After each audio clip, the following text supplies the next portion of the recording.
Namaste, everyone. Welcome to the Cārvāka podcast. This is your host, kushalmehra. My guest today is Dr. Wilfred Reilly. Dr. Reilly is an assistant professor of political science at the Kentucky State University. He holds a PhD in political science from Southern Illinois University and a law degree from the University of Illinois. This is the second podcast with Dr. Reilly, and today our focus is going to be his second book, which is Taboo, 10 Facts That You Cannot Talk About. In the last podcast with Dr. Reilly, we focused on affirmative action, which is an issue I am very passionate about, and I wanted to understand it from an American perspective because we have reservations in India. But today we are going to be talking about his book. So, Dr. Reilly, thanks for coming on the podcast. Sure. Thank you for having me.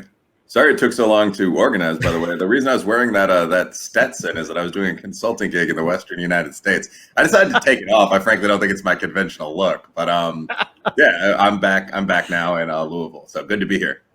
All right. So, Dr. Reilly, I actually wanted to understand this from your perspective. Now, I know you are a qualitative and quantitative researcher, so you look at data, you look at facts, and then you try and base it against political realities and political activism and political messaging. But here's my question. When you decided to write the second book, I ask this question to each and everyone who actually writes a book, is what made you write this particular book? Well, the motivation behind the second book, Taboo, the 10 Facts You Can't Talk About, was simply, I noticed that there were a lot of conversations going on in particular the United States and also in the Anglo sphere more broadly that didn't seem to be very factually based.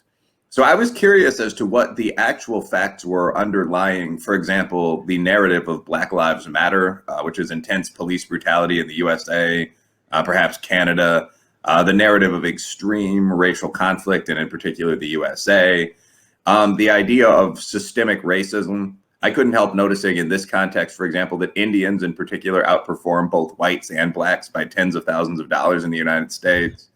The immigration narrative, would it really be hard to set up a standard merit system? A lot of our conversations seem to be the conversation around quote unquote cultural appropriation. That was sort of a silly one, not on par with the others, but still, I mean, I can't help noticing that my fiance drives a Japanese car. I mean, just so on down the line, a lot of these discussions didn't seem to involve factual content so much as kind of moral posturing in a, peacock fluffing feathers kind of style. So I decided to actually look at what the facts were along a couple of these different topic lines. Although I myself lean right, I'm a bit of a conservative, I also did a chapter on the alt-right, the hard right at the end, where I looked at some of the things they claim. Are diverse societies more violent than non-diverse societies, and so on. So the motivation behind the book is, what are the empirical realities that underlie some of these conversations we're having? And I mean, the first chapter deals with Black Lives Matter, for example, which claims that there is an enormous amount of police violence against, in particular, young Black men. So activists like Cārvāka have stated, this was on primetime Fox News, there's a totally innocent Black man, quote unquote, murdered at least once a day. The lawyer Benjamin Crump argues that the figure must be even higher than that. He has a book called Open Season, The Legalized Genocide of Colored People. And when you actually look at the record keeping on this, there's not a vast amount of unprovoked police violence. And there's not a wildly disproportionate amount of police violence against Black people. I mean, we can discuss whether American police use their guns too much overall, but those things simply aren't real. I mean, the total number of unarmed African-American men killed by police last year was 18. Because police work in mixed squads of men and women, it's a bit hard to untangle, the race of everyone involved. But the total number of those brothers, those Black men killed by only white officers seems to be under 10. So that's what we're talking about. When you see the names of Jacob Blake, Hakeem Littleton, George Floyd, so on, made nationally prominent, it's not that those are necessarily not cases of bad policing, but we're not seeing the tip of an iceberg. We're seeing virtually the entire iceberg made extraordinarily prominent by mainstream media. Kind of last sentence on this, but I mean, the total number of people shot by law enforcement officers, killed by law enforcement officers, in fact, if you go to the Washington Post's The Counted, the USA Killed by Police database, is under 1,000 in a typical year. Last year with COVID and the riots, it was a bit over. It was 1,021. But I mean, of that number, generally less than 250 are going to be identified as Black. And I will note that although that's somewhat disproportionate, the other 70, 80% of white and Hispanic individuals there are just never mentioned. They're rarely discussed in the media. It would be difficult to encounter someone who could name even one of them. But the only argument you could make, I think, really, is that the rate at which Black people are shot is somewhat disproportionate because we make up a bit under 14% of the population, and a bit under 25% of those shot by police. But even there, if we're being honest, we have to adjust for the fact that while we're not talking 1980s numbers anymore, I mean, the Black crime rate is somewhat higher than the white crime rate. And when you make that adjustment on your computer in a regression model, the difference virtually goes away. So the issue is not that any death isn't a tragedy, but the idea that the police are running wild, murdering Black men, or for that matter, poor white ones, there's virtually no evidence of that. And that's an example of what I talk about in the book, that it's very easy to go into the media if you have any sort of press agent or background and make something into a very public, flamboyant issue. But what are the actual facts? And in this case, as in many others, the facts simply don't support the thing that we're supposed to be terrified of. This is a kind of a through line of my research, by the way, that very often, from young child kidnappings for upper middle class women to racial conflict for everyone, diversity for the right, the things that people are scared of are by no means as dangerous as we are told they are. Society has been progressively getting better for most major countries for a while. So that is worth keeping in mind. All right, so this is the interesting bit. So obviously, I used Audible this time for your book because it was just convenient. I just sometimes some books are way. I just think your book, the experience was far better on Audible than actually reading it. It's a lot of fun to listen to because there's a lot of data given there, and it kind of when you listen to it, it sticks in your head. But as I was going through your book, the one thing that stuck out to me was I was just keeping in mind two realities. One is the Dunning-Kruger effect and one is the backfire effect, right? Now, if we consider both these realities, now you're someone who deals with numbers constantly and you make your arguments based on numbers. But what research and psychology tells us is that people tend to overestimate how much they know about a subject, which is Dunning-Kruger, and B, when they are given with, provided facts which are counter to their actual cherished views, they double down on their views on many occasions. So having these realities in mind, how would a person like you, let's say I'm an average human being, I'm just a average Joe on the street, and I go and I come across it, I come across you in a coffee shop and we start having this conversation, and let us stick to Black Lives Matter and this police issue. There was a very interesting survey that recently came across. I think it was done by the Skeptic Research Center, where I think participants, so I read the article and then I read the survey. The article was there on Colette. I think they talked about Black Lives Matter. And to my utter shock, I mean, the amount of people who thought more than 10,000 people were shot by cops was humongous within the Democratic Party corpus. Now, if that is the case, Dr. Reilly, how do you, as someone who believes in data, someone who believes in numbers, so how are you going to convince me, who's that person across the aisle, or maybe just at the other table in a coffee shop? How do we do that? Well, you have to respond to narratives with narratives. My understanding of the psych research is that if someone has a narrative in mind about virtually anything, the danger of police, the promiscuity and unreliability of women, the corruption of government, giving a counterexample won't change the narrative. I mean, that is correct. However, I think in this case, if the narrative is wholly wrong, you can challenge it by providing a great amount of evidence that will make people rethink what they believe to some extent. Now, of course, some people are fanatics. Some people anywhere from the political left, the political right, the religions have no intention of changing things they believe that are absolutely wrong because they're dogmatists. And I think in general, when I encounter that, I just stop arguing. You get this on social media sometimes. I mean, I'm a reasonably well-paid, successful guy. I don't have all day to listen to you yell at me, so I'll just move on to the next thing. But in terms of so the study, first of all, I mean, you summarized this well, but this is the Skeptic Research Center. And this was absolutely amazing. They did a well-done large end study of the number of people that the average American thought were killed by the police in a typical year. And everyone overestimated it. But the effects were amazing within the US Democratic Party. So among standard leftists, which is generally just people that identify as I am very liberal on an ordinal survey document, 32% of them, if I'm recalling this correctly, thought that the number killed in a typical year, not a usually violent one, was about 1,000. And this is unarmed black men killed by police. And another 14 to 15% thought it was about 10,000. 7% thought it was more than that.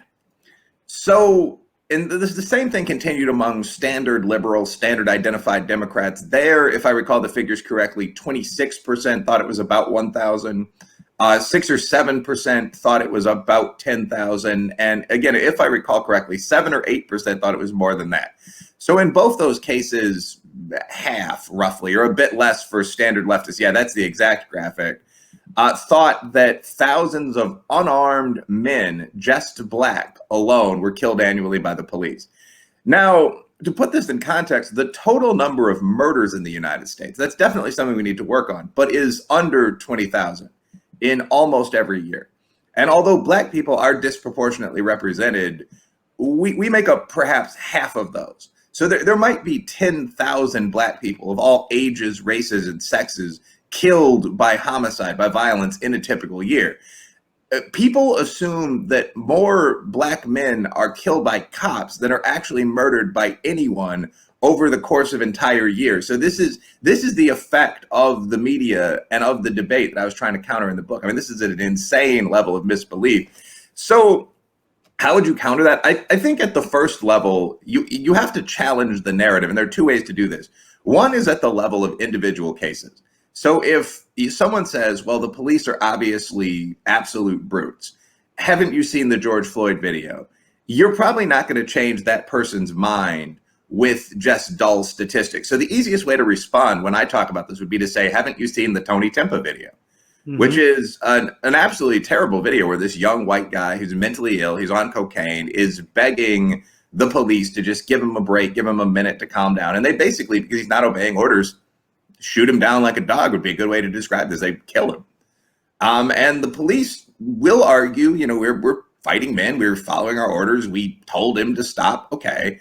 But the exact same argument would be made in the George Floyd case. And it's really one of those, you can't justify something like that by saying we were just following orders. I mean, that's been established in police and military situations for decades through the entire civilized era. The Tony Tempa video, I encourage people to watch it, but it's one of the most disturbing things you'll see. It's at least, let's put it that way, up there with the Floyd video. So if people say, well, I've never seen the Tony Tempa video, you can then segue into, why do you think that is? So 80%, or let's say 70%, let's not even give a high figure for this. 70% of those killed in a typical year by the police are Hispanics, just working class white guys, Italian, Irish American guys in the cities. Did you know that? Why do you think you didn't know that? Can you name, even leaving the whites aside, can you name one Hispanic guy, a group arguably more oppressed than African Americans, that's been killed by police? Okay, well, that's 17% of those killed by police. Why didn't you know that? I found that to be, and that figure might vary year by year, but I found that to be a very effective narrative where people suddenly realize, oh, in 30% of these cases at most are receiving virtually 100% of the coverage, and there might be a political reason for that. The second, when it comes to figures like the ones you're describing, is to take on the narrative from a top-down rather than a bottom-up level. But again, you have to take on the narrative itself. I'm not saying this especially brilliantly, but again, you're not going to go case by case or something like this. You would just say there, I guess, what I just did. Are you aware of the total number of murders in the United States? Okay, do you mind if I pull this up on my laptop? Okay, well, that's 17,000. You think 20,000 people annually are killed by the police. Do you recognize the problem here? Can we look at the actual number of people killed by the police? Oh, that's 1,200 of them were black. Do you recognize that this is wrong? Okay, how does that challenge your view of this? And doing either one of these things, I've done them both with classes of highly intelligent students, which because of where I teach, HBCU in the Upper South, are going to be 70% black. And the reaction is immediate, where kids will say, look, I still think the police shouldn't shoot 300, 200, 300 black people a year. They don't do that in Britain. I mean, these are smart kids. That's a valid point. But why don't we hear that they also shoot 750 white people or white and Hispanic people?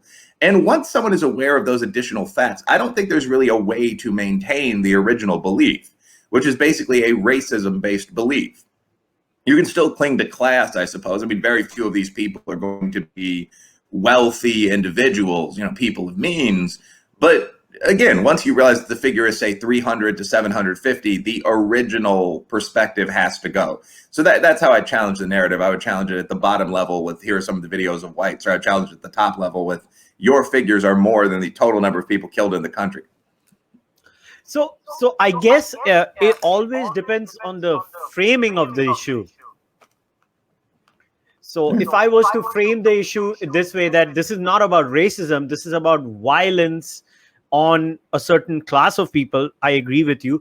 Or this is just about, maybe we had a discussion about the incessant culture in America of a slightly more excessive police violence in comparison to other countries. Would that be a better way of putting it across? Yeah, I think that there's possibly something there. Again, the question kind of depends on what you choose to focus on. So as someone who is primarily a quant researcher, or someone who's been a leader in my private life, I tend to think we should devote the most money, resources, armed power, whatever, of the state to the biggest problems. So I don't think it's a right-wing talking point to say, for example, that, okay, there are perhaps 1,000 people killed by the police in a typical year, 9/10 of whom are guilty criminals. Oh, this isn't good. But there are also 20,000 people killed in the United States in African-American, poor white, Latino, so on communities. We obviously have a problem with guns. But if we're going to try to fix that, we ought to work first on, say, epidemic gang violence that's killing young children or something like that.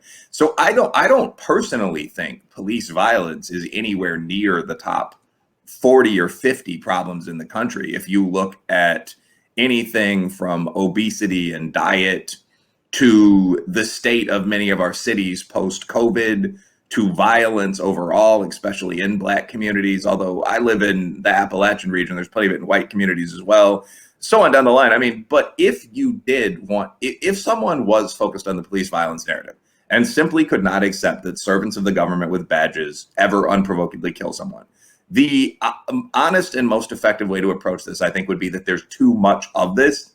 And again, it depends on how you create that narrative. One way to do that would be to simply compare the USA to other civilized countries. How many people do the police kill in Britain? How many people do the police kill in India, a large functional democracy? I mean, I would virtually guarantee it's under 1,000 in a year, at least in any officially recorded fashion. And India has, obviously, as massive as we are, 3-4 times our population.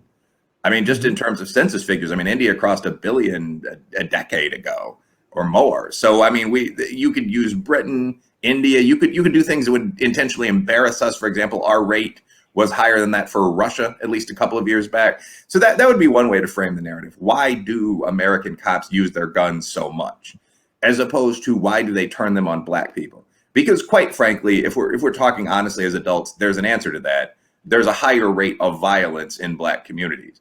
And if you adjust for a Black crime rate that's 2.2 times higher than the white crime rate, if you exclude stock fraud and so on, that's going to totally explain that gap. And a lot of people, certainly at policymaking levels, are aware of that. So there is an answer to that question. There's not necessarily an answer to the question of why do American police shoot more people than Russian police. That doesn't necessarily make sense in terms of crime, congested cities, if you look at Moscow or St. Petersburg, anything else. So we may have a problem at that level.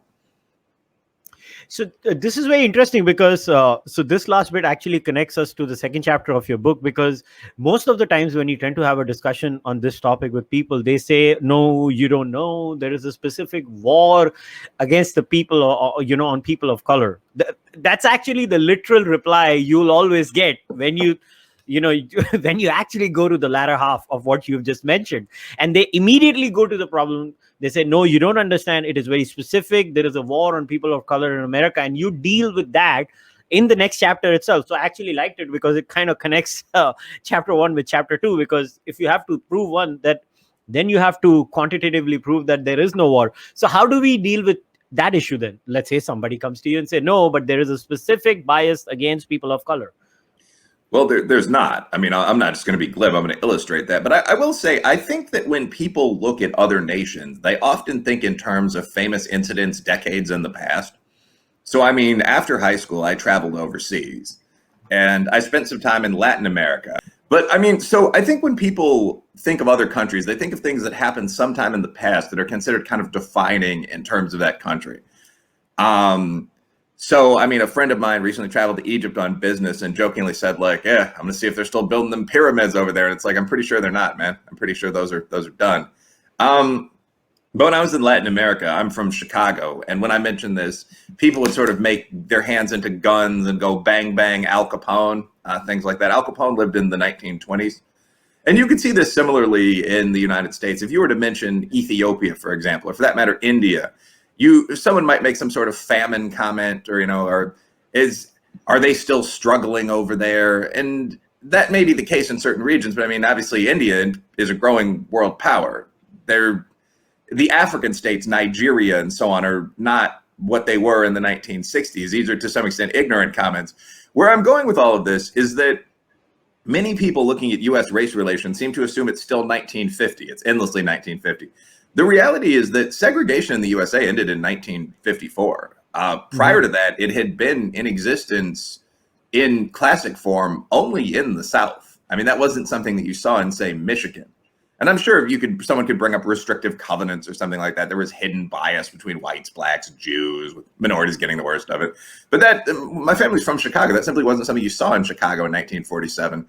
In 1964, we passed the Civil Rights Act. So racism is illegal in the United States. It's civilly and generally criminally illegal. That obviously doesn't make it go away any more than cocaine doesn't exist in the business world. But since 1967, and this I think is very relevant, we've had pro-minority affirmative action in place in the USA. So in virtually every job I applied for, and I'm sure this wouldn't be the case if I was, applying for work at body shops in the South or something like that. But in virtually every job I applied for, young executive coming out of college and so on, I've had a substantial advantage over white colleagues with the same basic board scores and so on. That's simply a reality. I mean, my group of friends looked casually at where each of us was placed and noticed it.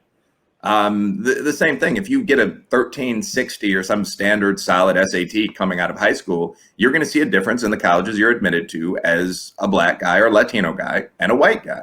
And by the way, if you're a South Asian guy or an East Asian guy, you're now going to see that you get into the worst colleges of anyone in the group, given the same scores, the same grades and marks and exam scores. So this is something that most people are aware of, at least in terms of the third thing I said, that's been going on for quite a while.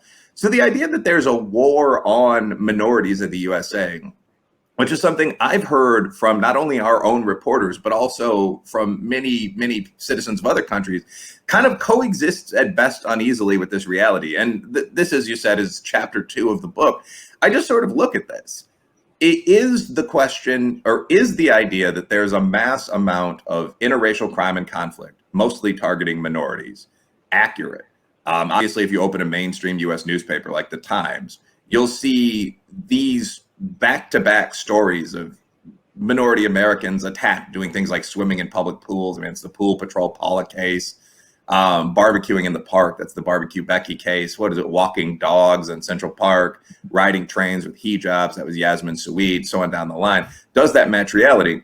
What I actually found, and anyone can pull up this data themselves just simply by Googling something like Bureau of Justice Statistics National Crime Victimization Survey, table 14 of that breaks down all crime year by year across racial groups. But what I actually found when I did this with the 2018-19 data for the book is, first, that interracial crime and conflict is pretty rare. So as I recall, 10.6% of all attacks on blacks were committed by whites. 15% at most of all attacks on whites were committed by blacks. And again, blacks make up 14% of the country. 70% of the people that attacked blacks were black. 65% of the people that attacked whites were white. And I will note Caucasian Hispanics are no longer counted as white. Arab or MENA Americans, that's questionable. So in fact, the figure is probably considerably higher than that for whites. So that is the reality. There's very little violence across group lines. There very, very rarely do a bunch of tough black guys go to a trailer park looking to fight tough white guys. The person most likely to kill you, in fact, is your ex-wife, which I find funny, but which is absolutely true, or your current husband. The current versus ex thing might say something about men as versus women. Yeah. But I mean, we're dumber. They maybe, I mean, the old joke is they're more devious. They'll come get you if you mess up with a knife or a gun. But I mean, all banter aside, the second part of this, though, I think is even more notable, because the first part, you're 75% likely to be killed by someone you know. That's not all that surprising. The interracial crime that did occur, at least in that particular year, was more than 80% black on white. So there were about 650,000 reported interracial crimes.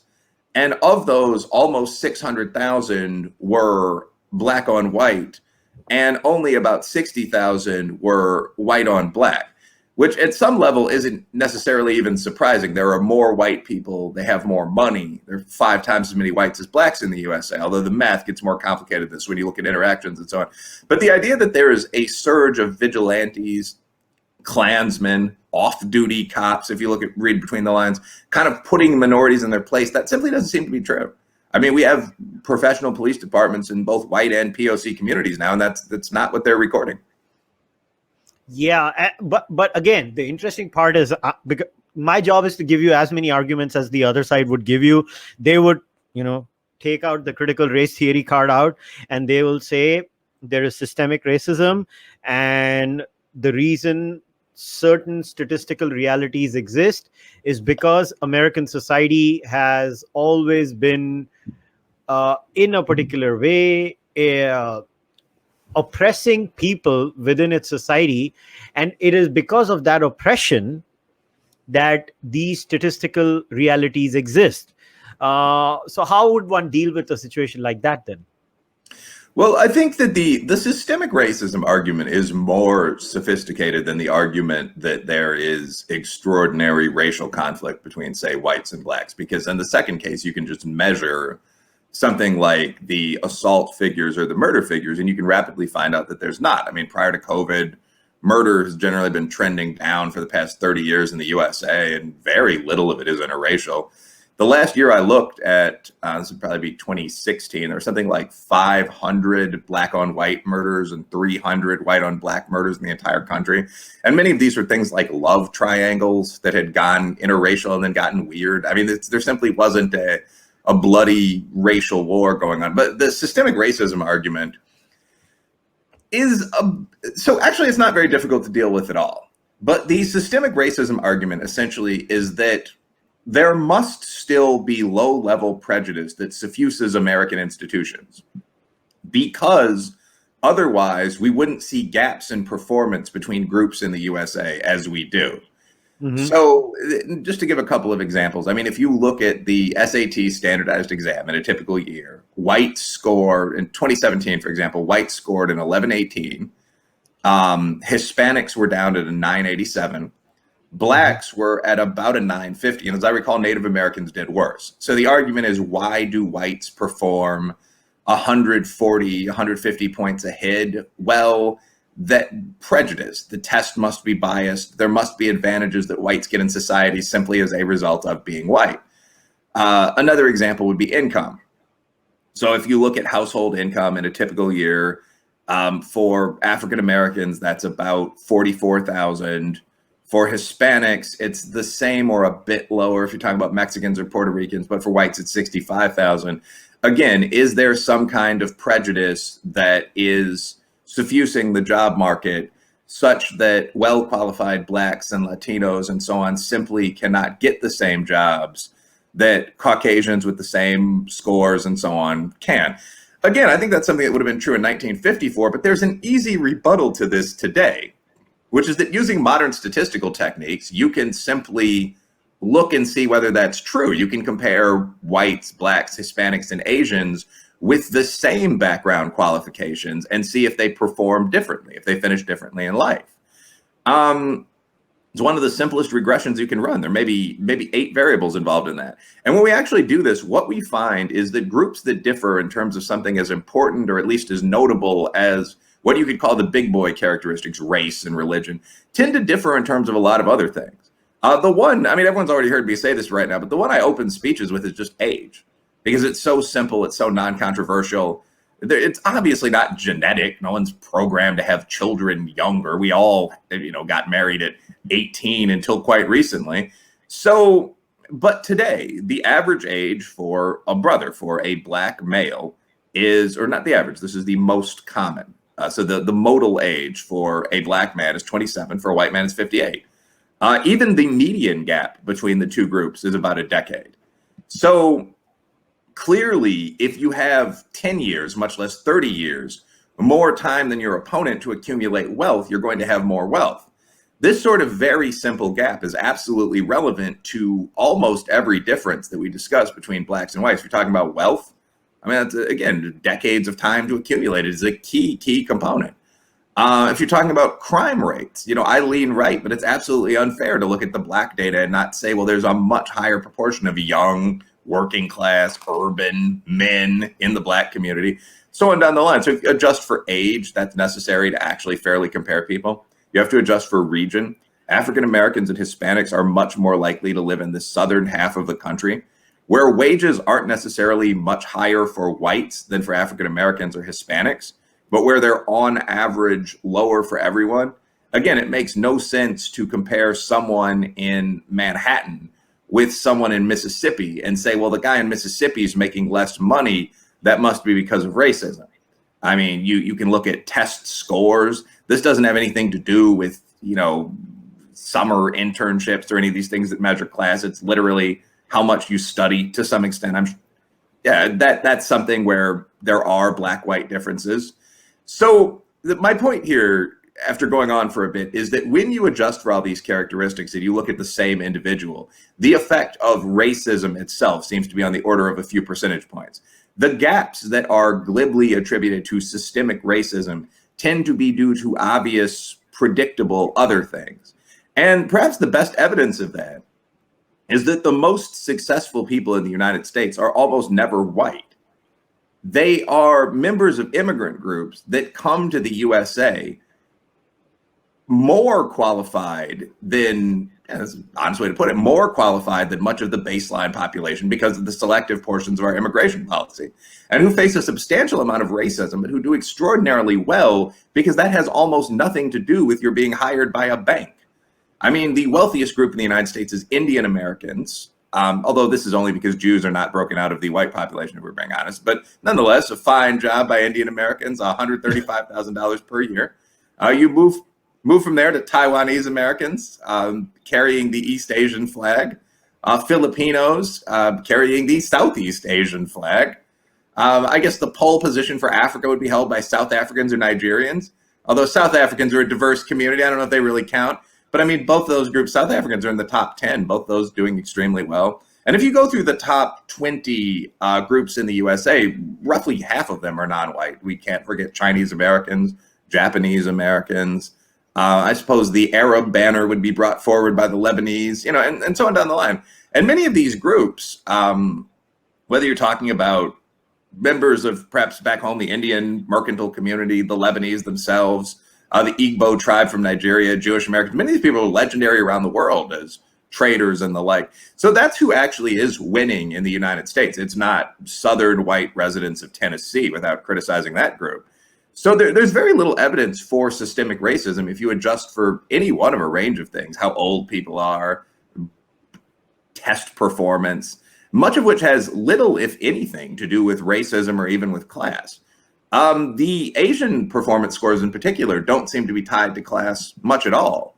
They increase maybe 100 points across the entire social class range. They seem to be tied to studying, going down to the public library and reading books.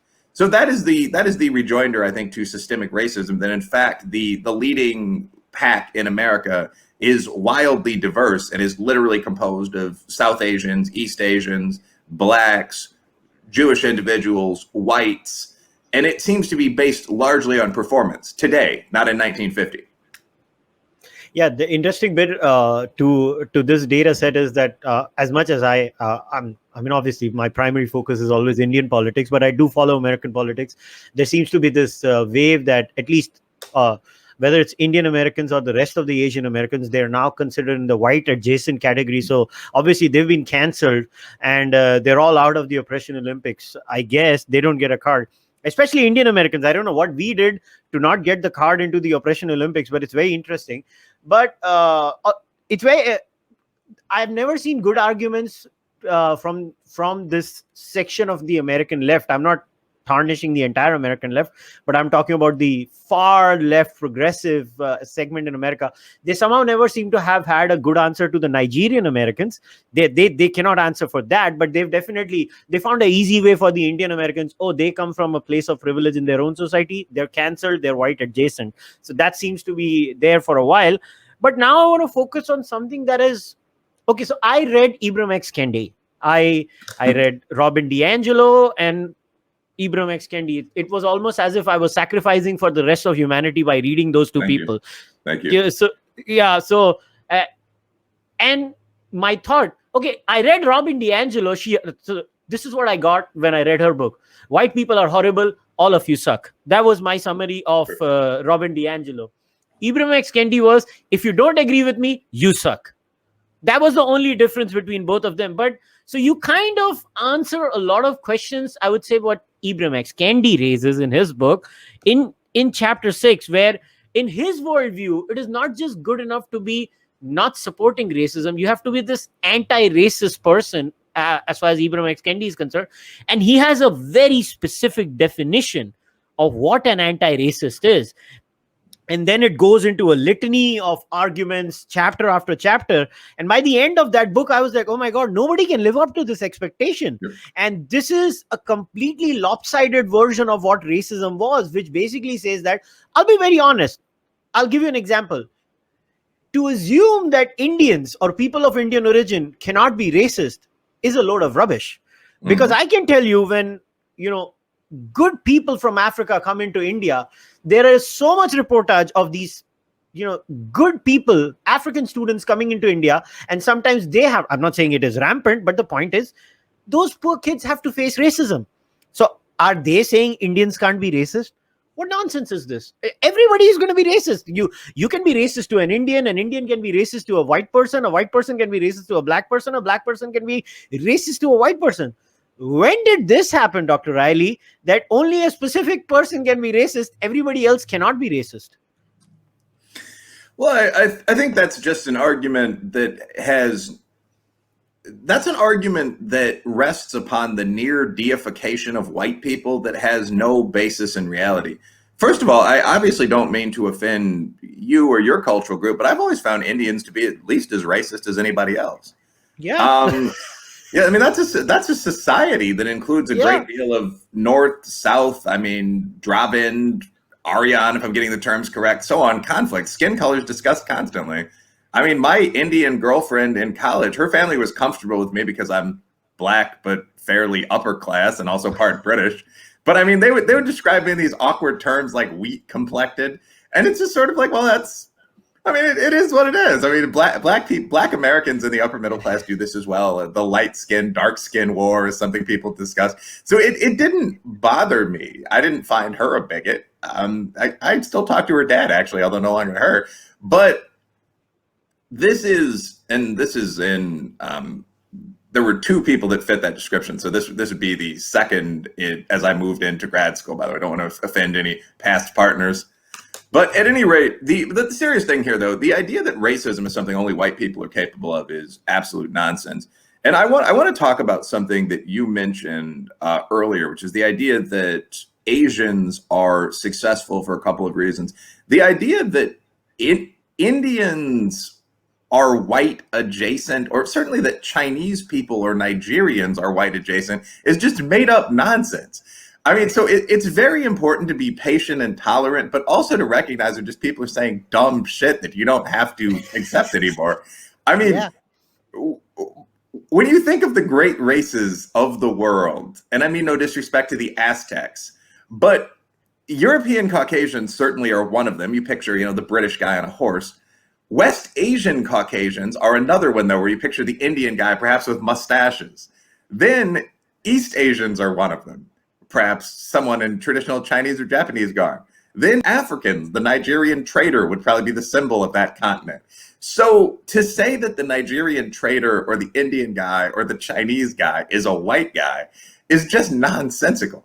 Those are the other options. So, I mean, what you're doing here is really taking whiteness as sort of a magical category like phlogiston and using it simply to define anyone that has certain characteristics like success or a high IQ, which, by the way, is extraordinarily racist. I'm a successful person with a high IQ, and I'm not white.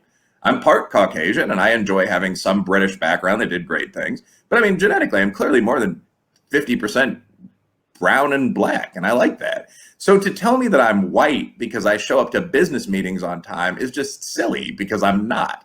And it would be even more absurd. Most business meetings. It would be even more absurd if I were Chinese. So the idea of white adjacency doesn't mean anything except that you're trying to separate whiteness from people of European Caucasian descent and assign it to business people or successes or something like that.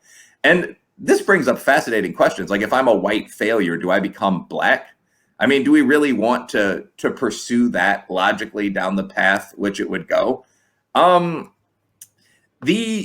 The second point, by the way, in terms of why the success of Indians or of Asians is disparaged is also nonsensical. So the claim is that these people are upper middle or upper class back home, and this is why they're succeeding here. First of all, that doesn't answer the question of why they're beating our upper middle and upper class here. I mean, that would still be a question of performance. I mean, there would be an enormous home court advantage, you would expect. Korean, Japanese, Chinese, and East Indian students all beat white students on the English portion of the SAT. So there are real questions to be asked about American educational practices among the white and black and so on upper middle class. I think that's just a given.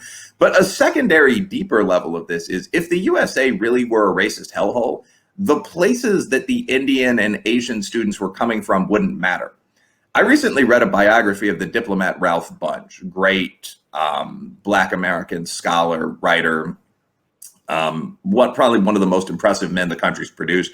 But when he traveled through the South and some of the Caribbean islands in the 1930s or 40s, he was still sitting on the back of the bus because we were an institutionally racist society. So if the USA were actually a systemically racist society, if 200-point SAT gaps really were due to subtle racism, it wouldn't matter where Indians come from. They would be sabotaged at every turn. They would find apartments just not rented, no matter how polite the smiles were. Cars wouldn't be available at the dealership. Harvard wouldn't offer slots. That's not what happens. What you see instead is performance that exactly matches potential, which counters the entire argument that's being made. So I think that's a pretty key point. But to actually get to the point you were making, Ibram Kendi, yeah, the Kendi definition of racism is, again, with a lot of this stuff, it's important to be polite, but it doesn't necessarily make a lot of sense. The Kendi definition of racism essentially is that any system that doesn't produce exactly equal outcomes across racial groups is racist. And anyone who doesn't support only systems that produce exactly equal outcomes across racial groups is racist. It's important to recognize that racism to a lot of these people is very similar to the biblical idea of sin, or the Alcoholics Anonymous idea of being a drunk. It's not that you're a drunk if you drink too much. It's that you're a drunk if you have a taste for alcohol, and you can never stop being a drunk. You can only permanently regulate your alcoholic beverage intake, drinking only so much or not at all, and following the 12 steps. This will go on your entire life. That is what Kendi or Robin DiAngelo would tell a well-meaning suburban housewife about her racism. And by racism, they would mean nothing like what racism means to most of us. I would encourage people to simply ignore most of these ideas. Almost literally every system produces outcomes that are in some way disparate across class and race and regional lines, simply as a result of statistical luck. I mean, you could argue that the tax system, since given the figures I just mentioned about income, discriminates against Indian Americans. The NBA is almost entirely Black and Balto-Slavic in terms of genetic background, and so on down the line. No one in practice thinks of these institutions as racist because everyone has an equal chance to compete. What Kindi would actually be demanding, if you take him seriously as a thinker and unpack his ideas, is sort of a Star Wars style Department of Fairness that would regulate every aspect of society to make sure everyone finishes equally. And if you read the appendices of his books, he openly says this. I believe he calls it the Department of Equity. Yeah. It's actually absurd. I mean, I have to say, those two books were the worst books I've read in my life. I mean, I've read a lot, but I mean, they take the cake in terms of bad writing. It was just absurd. When I was reading that, I was like, if you're a white person who reads this, I don't know how and likes this. I don't know what kind of mental state you're in and what kind of a self-hating person you've become, because that book was absurd. But it is what it is. I mean, what can I do? American society seems to be in a weird spot, is all I can say with these kinds of things. But now I want to focus on something that you bring up in chapter 7. So now I'm going to lay it out to you. As someone who sees aspects of his culture becoming part of the larger American zeitgeist, a very popular version of it would be yoga. I mean, I see yoga. I mean, as long as nobody debates that yoga originated in India, but well, there is some obscure corner in the progressive left that tries to debate that too. But those are weirdos. So cultural appropriation is an interesting thing, and I want to bring you to a point that was raised by an Indian American thinker, Rajiv Malhotra, and he said that there is a difference between cultural appropriation and cultural digestion. So what he tries to say is that cultural appropriation is different, where, you know, cultures mix with each other and one culture learns of the other culture, and you learn and feed off of each other. It's like, right now, this is not my culture. The clothing that I'm wearing is definitely not of my culture. This is of a Western Anglo-Saxon influence on my life and my society, and I have appropriated it. By the way, nobody seems to have a problem with that. Nobody goes around telling people, hey, how dare you wear a shirt and a pant? That's cultural appropriation. Nobody says that. It's never mentioned that there to any Indian. Otherwise, we should all be wearing our own clothes, native Indian clothes, right? Which is a dhoti or a kurta. And in many cases, somebody might come and say even a kurta is Persian. So that's not even Indian. But that's a separate issue. But with digestion, what Rajiv Malhotra tries to say is that, look, you learn from the idea is fine. But if there is a power imbalance, the stronger culture might take the practice of the weaker culture, and over a period of time, the sources of the weaker culture kind of get removed from there, and the practice takes a maybe avatar of itself, and the sources are removed. The disadvantages of a situation like that would be that you cannot mine for more from the source culture, and maybe it's a loss to the stronger culture. Now, somebody might say that that is not the case in every situation. Like, I'll tell you, I find it very weird sometimes that when I read the material on mindfulness, other than a few words changed here and there, and if somebody read Buddhism, I never understood what was the difference between the two. I mean, I did not know what was the difference between Vipassana and mindfulness, but somehow somebody seems to have patented it in the West, and mindfulness is a new thing. And I was like, well, I learned this in my school under my teacher in India anyways, and this was the same thing. You just have to focus. And I'm not saying everybody does that. There are fantastic mindfulness practitioners in the West who always go back to the Buddhist scriptures and they give credit where it's due. But there are a few who don't. So do you think there is this kind of differentiation between what is cultural appropriation and what is cultural digestion? Anyway, so in terms of cultural appropriation versus cultural digestion, I think that's an interesting point, but I also think that in terms of how that would be interpreted by many people, you would get back to only white people can be racist to some extent. I mean, the core argument there is that you can take from another culture so long as you're a minority, unless I'm missing something. And I do think that's a dangerous path to go down. Cultural appropriation in general, I think, is an absolutely nonsensical concept. If you're simply looking at the standard definitions of culture and appropriation, so you're taking a practice or a life way from another society, that's trade. That's simply life. So for example, I mean, as you mentioned, I'm wearing a polo jacket, which comes from American whites or the Brits. You know, I am the shaven head style has been adopted by different cultures over the year, but the chin beard I actually got from a drawing of a Viking fighter. This is a watch that's a chronograph that was developed by, I think, the German military. I think you're wearing Beats by Dre headphones. There's an African mask on my wall that's from Kenya, where my ancestors don't come from. And you could really go into a much more sophisticated version of this. Like if I eat sushi for lunch today, which I plan to, I mean, that comes from the Japanese culture, obviously. My car is German. I don't know how broadly or narrowly we're defining cultures, but if I eat tandoori chicken, not to focus on food too much tonight, that actually is stolen from your culture, Sarah, or perhaps from a different region of India. So I think this idea in general is asinine. Almost everything we do, going back to farmed bread coming from the Middle East, or hunting having originally been developed by Black East Africans, is taken from someone else from a different region. Now, there are more sophisticated versions of this.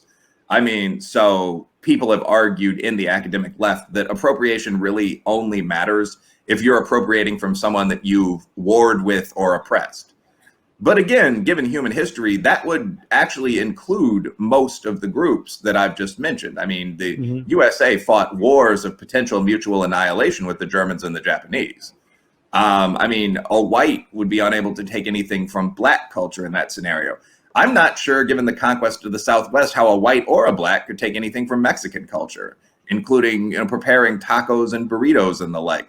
So this idea to me seems largely useless.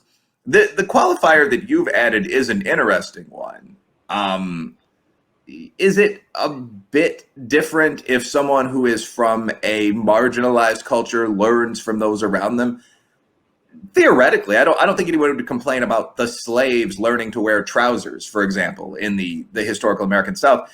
The question, an obvious rejoinder, though, is that I don't think we have any oppressed, marginalized cultures in the USA today, to some extent, or in urban modern India, although you might correct me on that one. I mean, it's a bit silly for a Black dental student to say to her working class white buddy who's studying to be a pilot, I can learn anything from you and use it to make money, but you can't take things from me and use them to make money or have fun. Cut those dreadlocks. That in practice, if you look at the actual power dynamic between those two rather than the imagined one in Robin DiAngelo's mind, doesn't make any sense. So in general, I think that people should be able to, and legally are able to, take any good ideas they encounter from other people and use them in business or personal life. I think the only caveat I would add is that it is gentlemanly to give credit or something like that. I mean, it would certainly be tacky and bizarre for a white hairdresser in Beverly Hills to say they invented cornrows, or to give them another name like style braids. And you do very occasionally see this sort of thing, but you see it less and less often in the internet era because blacks and whites and everyone else would just ridicule you. So ridicule may be the best solution to the few excesses here, but of course you can learn from other people. There's no reason you should go to an Indian city and see everyone walking around in pajama trousers and traditional gear. I mean, that's not something that's ever going to happen again. Any more than Westerners are going to go back to wearing pants without zippers and wood buttons and clog shoes and so forth, because we found a better way. Yeah, I agree with you. It's just a comment that is made every time is that, like in a country like India, when we wear these clothes, we don't call them Indian clothes. We always call them Western clothes. They're called Western outfit. And then when we don't wear these clothes, we say now we're wearing traditional wear. That is our own clothing. I guess there is some sort of a dynamic there. Like, I'll give you an example. When Surya Namaskar, which is basically SUN, the sun salutation, becomes appropriated and then digested and then eventually becomes the SON, son, Jesus, the son of God salutation. Now that's where appropriation becomes digestion, because you take the roots out of the native culture and then you appropriate it in such a way that you don't want it to be anything pagan, but you like yoga too much and you don't like paganism. So how do you work around it? So the SUN salutation becomes the SON. I'm not saying everybody does it, but it was, when I found out about it, I started cracking up. I was like, oh my God, they needed to do so much mental gymnastics just to justify something like yoga, which was very interesting to me. But I agree with you that it is at a it is at an obscure corner and it's not the norm, and the aberration will always be called out if it anyways happens. So that's a fair enough situation there. Now I want to focus before we wrap it up, because I have to. Uh, what I liked about the book was that nobody can accuse you of not focusing on the alt-right, because you dedicate a chapter to the alt-right. And now here's my question: why did you? You could have easily avoided it, right? In this book, I mean, it's not like anything else in this book is not justified because it's all properly sourced. But why the alt-right then? Well, I think that right now, there's a backlash, as anyone on the internet has seen, to the social justice left among young, kind of working through upper middle class Americans that have computers that often can get pretty extreme. I mean, there's the quote unquote Groyper movement, the America First movement, which doesn't mean what John McCain would have thought it did anymore. I mean, sort of the entire right of Tuckerverse, the manosphere. And obviously, I don't think Tucker Carlson himself is inspiring any of this, but I mean, there are a lot of people that identify with sort of right-wing, witty, but often ridiculous and kind of racist identities in response to social justice. And this is no secret. And my point against a lot of the things these people say is not that they're mean or something like that. They would love to hear that, but that they are wrong. That it's important to look at the claims made in debate by both the left and the right and see where they rest in reality. So, I mean, in the final chapter of the book, I look at some of the things that the alt-right says. And I mean, one of those would be the argument that there's no case for diversity racially. And I point out that there obviously is a fairly strong one. Diversity has some negatives, like increasing conflict, but it also has some positives, like decreasing groupthink, improving patent rate given merit immigration. I think the most obvious is increasing cosmopolitanism. So people joke about food, but there's also, the arts, cultural, dating, yes, dining, experiential scene pretty much anywhere is improved by having a variety of different people. I mean, if you genuinely lived in a traditional 1910s American small town, you'd eat a whole lot of unseasoned potatoes. There's a lot to be said for moving beyond that to downtown Chicago. So I make that case. And I also respond empirically to the claim that diverse societies have rarely existed and are destined to collapse. And that in political science is something that's considered so untrue as to be almost laughable. Most large societies historically, if you look at the Roman Empire, British Empire, Abbasid Caliphate, move past the empires, Brazil, India, the EU taken as a whole, Canada, the USA. Most of these entities have been very diverse just because they've covered a lot of ground that has included a lot of pre-existing peoples that lived on that ground. And there are some questions about how long these societies can maintain that status and keep all these people together. But for most of those I just mentioned, it's been hundreds, if not thousands of years, and you enjoy the advantages that I just described while that happens. So I point this out. And an additional note here is that empirically, there's not much of a correlation between racial diversity in particular and violence. This is something that's been studied again in poli-sci. And it's technically accurate to say that diversity can increase conflict. But the alt-right and the hard right in general are full of these little verbal tricks, one of which is the confusion of race and ethnicity. So the most conflicted countries are diverse, but they're not racially diverse at all. You're talking about Somalia, Bosnia, places like this. All of the diversity is tribal diversity among same race individuals. So countries that have a fair amount of racial diversity, like Singapore, where you have stable income people of different genetic background ethnicities, are in fact less violent than countries like Afghanistan or Congo, where you have poor people of the same race who are still at a level of development where they associate with this idea of tribe. So when you look at how diversity can cause conflict, you have to look at, is there ethnic and linguistic diversity? Is there tribal diversity? Is there religious diversity? Is there racial diversity? And of these, empirically, racial diversity causes by far the least amount of violent conflict. I did not a major, but a good sized room, Midwest political science paper on this once, where I looked at the predictors of three forms of violence: internal homicide rate, terrorism, and international war. And at least for the first two, the big predictor was, again, ethno-linguistic diversity. Do you have a lot of different tribes that speak different languages and have different flags, whatever race they are? Assimilated racial diversity, having an Indian guy at Harvard, had almost no effect on these metrics. So I make this point that the hard right is getting diversity wrong. The hard right is unduly pessimistic about functional societies. And I take down some of the other marginal points, like the NRX movement. There seems to be a sneaking sympathy for kings on a lot of that side of the fence, and there's a reason we don't have one of those anymore. By the way, I do think there's a legitimate monarchist position that you see in Asia and Europe, but I don't think it's expressed by the American alt-right very well. I don't think we as Yanks know what the positives and negatives of a king really would be. So I wanted to say that the response to left-wing fanaticism isn't right-wing fanaticism, it's knowledge, facts. And I think that last chapter is included for that reason. I thoroughly enjoyed that chapter because I felt that it opens up people to a lot of possibilities, because somewhere down the line, I believe on the internet, a lot of times opposition to left-wing extremism has given an excuse to people on the right wing, or in India, I call it the non-left, to spew all kinds of garbage, and as if you're not supposed to be questioned when you spew garbage. So I actually, commend you for writing that dedicated chapter, because I felt it was a very necessary chapter.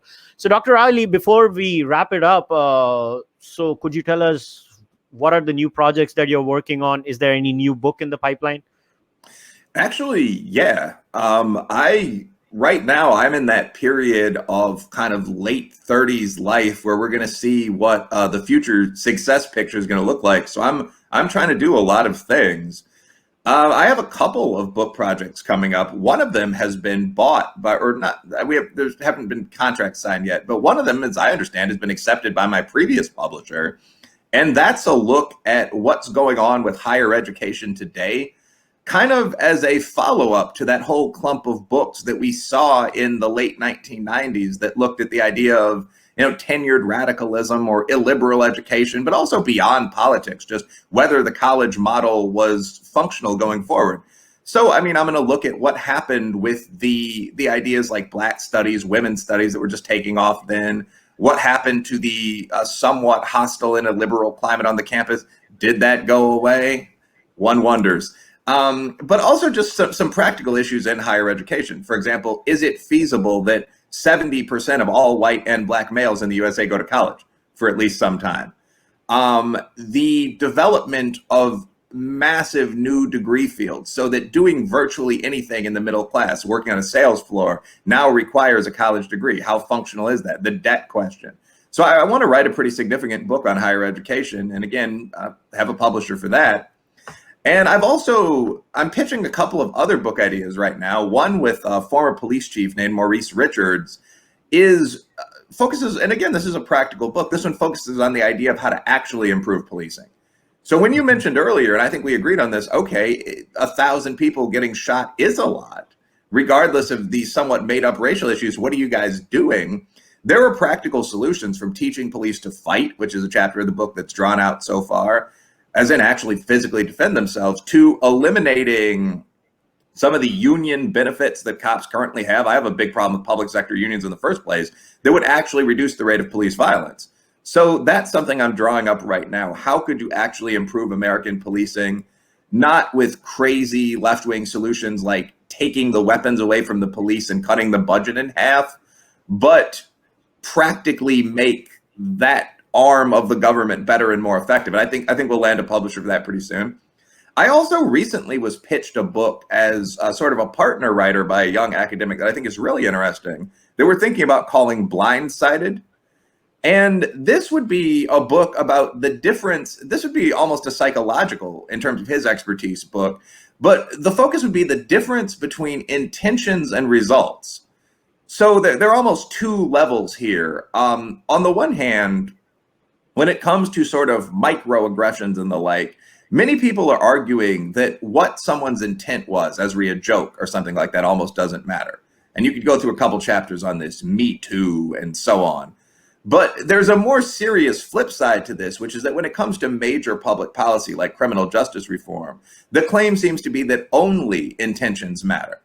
So if we try defunding the police for a year, as we sort of half-assedly did last year, and crime spikes 40%, the response will be, well, we didn't expect that to happen. We can't be blamed for that, so on down the line.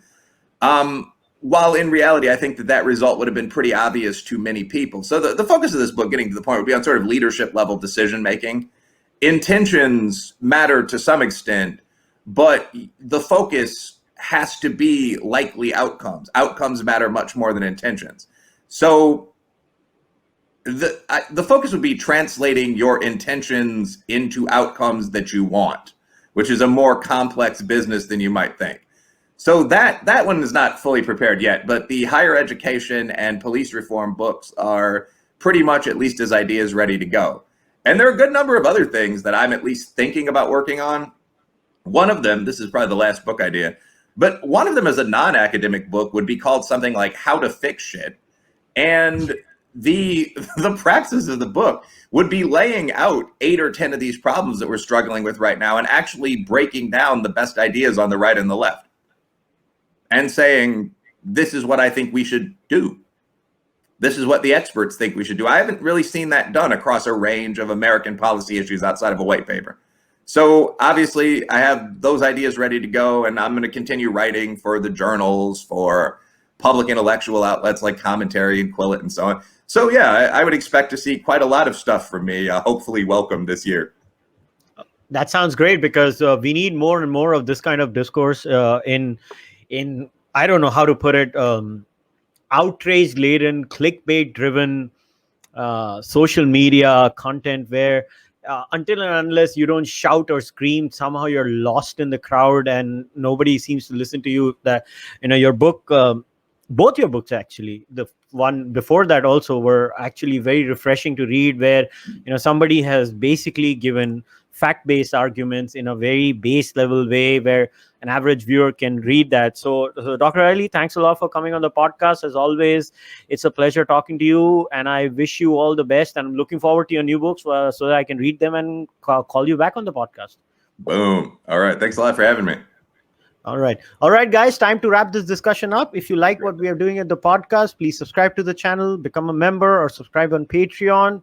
You can buy the merchandise or send donations to the UPI. I'll try my best to come up with even better discussions. I'll see you guys next time. Until then, namaste, take care, goodbye.